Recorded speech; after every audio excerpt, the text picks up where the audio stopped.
Welcome to Rakhi's Desk. Hi everyone, I'm Rakhi and in today's session we are going to cover Salesforce sharing considerations.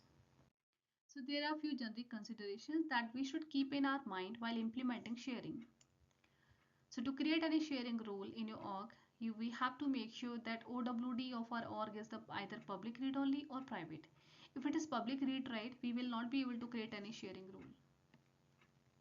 Sharing rules are used to provide a wider access to the data. It can never be used to restrict the data below your OWD level. For example, if the public OWD is a public read only, then the sharing rule can't be used to restrict the access to as a private. If the multiple sharing rules give a user different level of access to a record, then the user gets most permissive access level. Sharing rules automatically provide additional access to the related records. For instance, opportunity, contact, and case sharing rules. They provide or grant the access to role and group members, access to the account linked to the child record.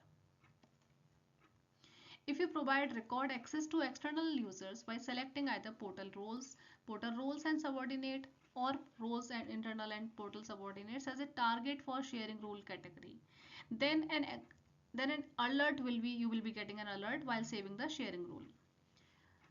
Okay, then we have another consideration for the grant access using hierarchy. So basically, if this is selected on your sharing setting for any object, it means this option is going to provide the same access to the users in the role hierarchy as users below them in the hierarchy from a sharing rule. So for example, if a user is having the edit access, then the user who is above in that role hierarchy to that user, then they will also get the edit access to that record.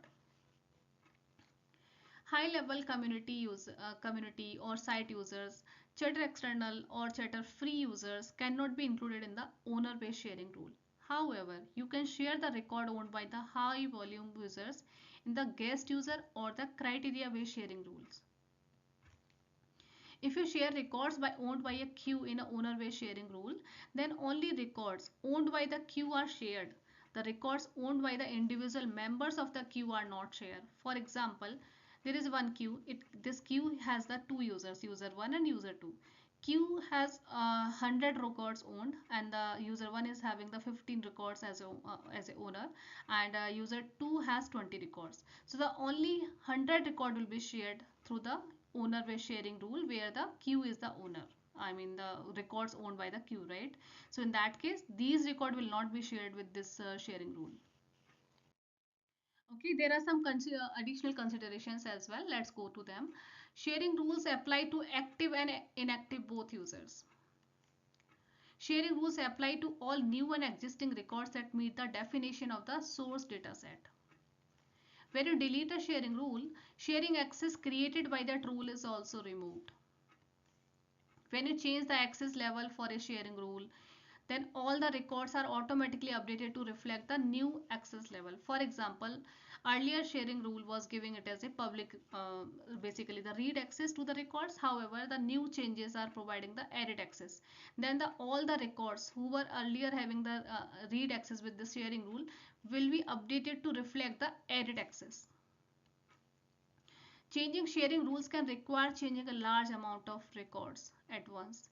So this will be in continuation of this one. Whenever you are changing a sharing rule, then all the records are automatically updated, right? Okay, so let's see another one. When you modify users in a group, role or territory, then the sharing rules are re-evaluated to add or remove access as necessary.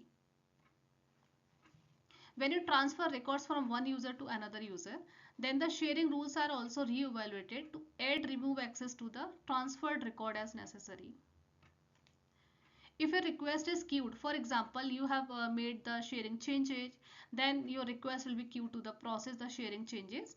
Then in that case, you will receive an email notification when the process has been completed. Lead sharing rules don't automatically grant access to the lead information after the leads are converted to the account, contact, and opportunity record.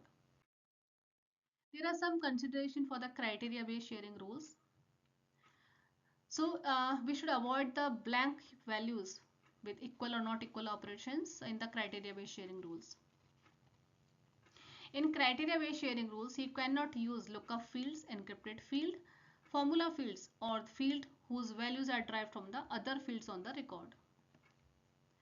For rules that use the record type as criteria, the label is reference, not the developer name.